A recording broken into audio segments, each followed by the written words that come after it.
নমস্কার বন্ধুগণ, আমি বিশ্বজিৎ নিয়ে এসেছি আপনাদের পছন্দের প্রোগ্রাম বাংলা ও বাঙালি। বন্ধুগণ, 1985-এ মিঠুন চক্রবর্তী, ধর্মেন্দ্র এবং নাসিরুদ্দিন শাহের এক দুর্দান্ত ছবি মুক্তি পেয়েছিল এবং ছবিটি মার্কেটে আসার সঙ্গে সঙ্গে সুপার ডুপার হিট হয়ে যায়। হ্যাঁ বন্ধুগণ, আমি বলছি 1985-এর সুপার ডুপার হিট ছবি গুলামির কথা। হ্যাঁ বন্ধুগণ, গুলামি সেই ছবি যে ছবিটিতে মিঠুন চক্রবর্তী কৈশক কৈশক বলে ছবিটি সবার মনের মধ্যে জায়গা বানিয়ে ফেলেছিল। হ্যাঁ বন্ধুগণ, ছবিটিতে ধর্মেন্দ্র ছিল, নাসিরুদ্দিন শাহ ছিল এবং স্মিতা পাতিল, আবার অন্যদিকে রীনা রায়ও ছিলেন। কিন্তু ছবিটিতে বাজিমাত মেরে ফেলে দিয়েছিল মিঠুন চক্রবর্তী। ছোট্ট একটা রোলে মিঠুন চক্রবর্তী এসেছিল, বলতে পারেন এটাতে কেমিও করেছিলেন মিঠুন চক্রবর্তী। কিন্তু কৈশক কৈশক বলে ছবিটি নিজের নামে করে ফেলেছিল। ছবিটিতে ধর্মেন্দ্রও ছিলেন, নাসিরুদ্দিন শাহও ছিলেন। ওনাদের দুর্দান্ত অ্যাক্টিং সবাইকে মাতিয়ে রেখে দিয়েছিল। কিন্তু মিঠুন চক্রবর্তীর এই ছোট্ট রোলে মিঠুন চক্রবর্তী সবাইকে নিজের আপন বানিয়ে দিয়েছিলেন।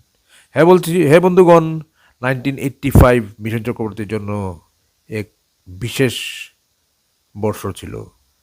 ওই বছরই মিঠুন চক্রবর্তীর চারটা সুপার ডুপার হিট ছবি রিলিজ হয় এবং রাত সুপারস্টার হয়ে যান মিঠুন চক্রবর্তী।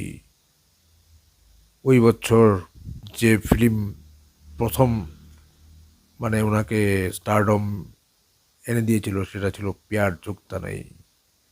তারপর গুলামি, প্যারি বেহেনা, আন্ধি তুফানের মতন ছবি এসেছিল এবং মিঠুন চক্রবর্তী রাত সুপারস্টার হয়ে যায়। ধর্মেন্দ্র রোল এই সিনেমাতে দুর্দান্ত ছিল, কিন্তু মিঠুন চক্রবর্তী বাজিমাত করে ফেলে। ছবিটি ছিল অ্যাকচুয়ালি রাজস্থানের বা ভারতবর্ষের হিন্দি বলয়ে যে জাতপাতের যেটা কাস্ট সিজমের নিয়ে যে যে মানে কুপ্রথা চলছে সেটার উপরে ছিল। সেটাতে দেখানো হয় যে ধর্মেন্দ্র এক নিচু জাতের মানে ছেলে ছিল এবং ওখানের যারা আপার কাস্টের লোক, ওনারা ধর্মেন্দ্রের সঙ্গে কীরমভাবে দুর্ব্যবহার করে এবং পরদিকে ধর্মেন্দ্র ডাকাত হিসাবে পরিগণিত হয় এবং ওইসব সাহকারদের সঙ্গে নিজের প্রতিশোধ নেন। এটাই ছিল ছবিটার মেইন ইউএসপি। ছবিটার ডাইরেক্টর ছিলেন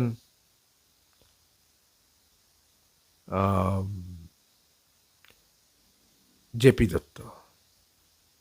জেপি দত্তর এটা ফার্স্ট ডাইরেক্টরিয়াল ছবি। উনার এর আগেও একটা সিনেমা উনি স্টার্ট করেছিলেন যেটার নাম ছিল সরহদ, এবং সেই ছবিটিতে মিঠুন চক্রবর্তী, বিনোদ খান্না, নাসিরুদ্দিন শাহ ছিল, কিন্তু কোনো কারণবশত সিনেমাটাই কমপ্লিট হয়নি। তারপর 1985-এ ওনার প্রথম ছবি রিলিজ হয় গুলামি, এবং গুলামি আসার সঙ্গে সঙ্গে ছবিটি সুপার ডুপার হিট হয়ে যায় এবং রাত জেপি দত্ত এক ম্যাচিওর ডাইরেক্টর হিসাবে পরিণত হয়ে যায়। ছবিটির নানা রকম অবস্ট্রাকলসের মধ্যে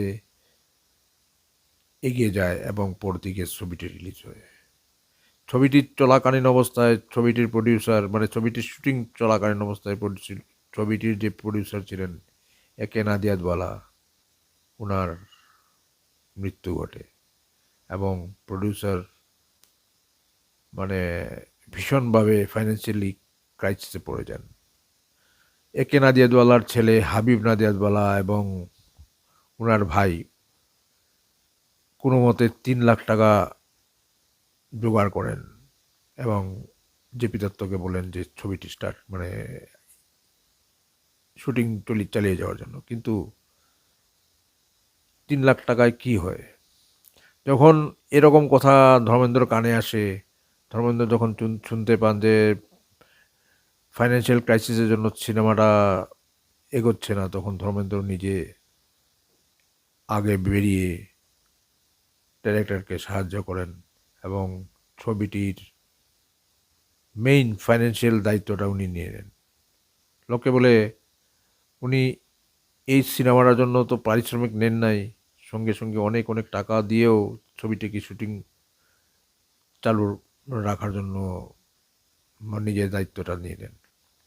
এবং ওইসব কথা যখন বাকি কোস্টারদের কানে আসে, তখন ওনারাও নিজেদের ফিস নিতে নারাজ হন, নিতে চাননি। এবং এইভাবে সিনেমাটা এগিয়ে যায়, সবার সাহায্যের উপর সিনেমাটা এগিয়ে যায়। তারপর সিনেমাটা রিলিজ হয় এবং এক ক্লাসিক সিনেমা হিসাবে আমরা এই সিনেমাটাকে দেখতে পাই। ছবির গান ছিল দুর্দান্ত, মিউজিক ডিরেক্টর ছিলেন লক্ষ্মীকান্ত প্যারেলাল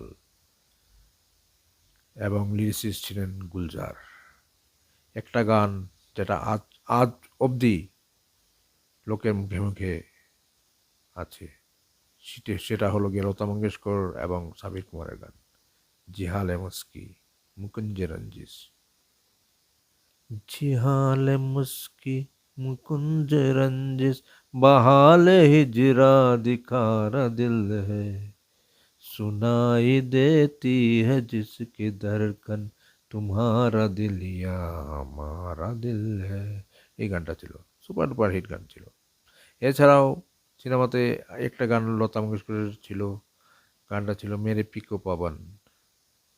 এবং টাইম টু টাইম এই সিনেমাটাতে এই গানটা অনেকবার রিপিট হয়।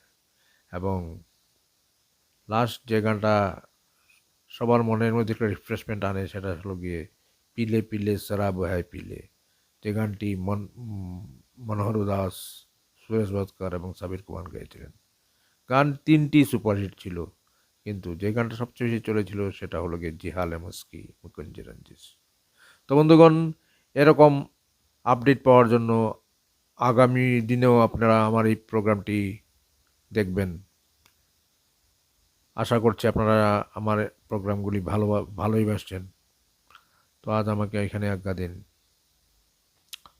গুড নাইট, শুভরাত্রি, খুদা হাফিজ।